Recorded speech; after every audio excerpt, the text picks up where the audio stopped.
কাঞ্চৰী মিহিৰ কাশ্যপ বৰা। মই শিশু বিদ্যাপীঠ কৈথলত পঢ়োঁ।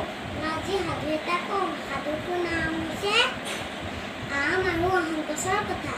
এখন হাবিত এজোপা আম গছ আৰু এজোপা আহত গছ আছিল। আহত গছজোপা নিজৰ স্বভাৱৰ দৰে মূৰ্খ আৰু কঠোৰ আছিল আৰু আম গছজোপা নিজৰ স্বভাৱৰ দৰে মিঠা আৰু নম্ৰ আছিল।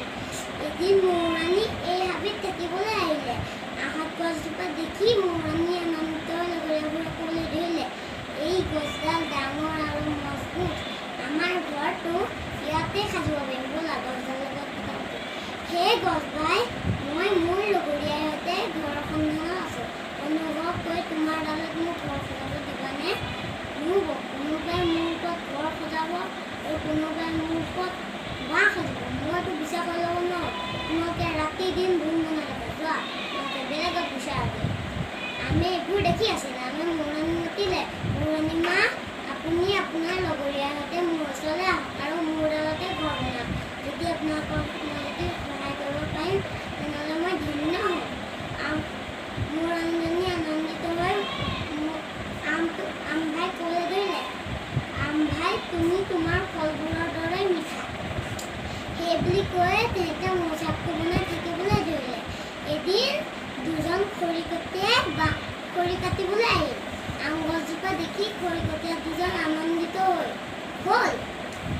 এই গছডাল ডাঙৰ, ব'লা এইডালচোন আমি বজাৰত কাটি বিক্ৰী কৰিলে ইমান টকা পাম। আমি ধনী হৈ যাম চাগে। সিহঁতৰ টকালৈ মনত পৰিলে।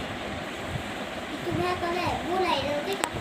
ৰ'বা ভাই ৰ'বা, ইয়াতচোন মৌমাখি পোৱা আছে। আমি যদি গছডাল কাটোঁ, আমি যদি মৌমাখিৰ ওচৰলৈ যাওঁ, মৌমাখিয়ে আমাকচোন খুটি মাৰিব। ওচৰতে আৰু এডাল গছ আছে, ব'লা এইডালকে কাটো। এই বুলি কৈ খৰিকটীয়া দুজনে আহত গছজোপা কাটিবলৈ ধৰিলে। আমি এইবোৰ দেখি আছিলোঁ। আমি মৌৰাণী মাতিলে, মৌৰাণী মা, আছেনে আপুনি? মোৰ ওচৰলৈ আহকচোন। আহত গছজোপাক সহায় কৰক। আহত গছজোপা বিপদত পৰিছে। তুমি ঠিকেই কৈছা। লগৰীয়াসকল বাহিৰলৈ আহা, আমি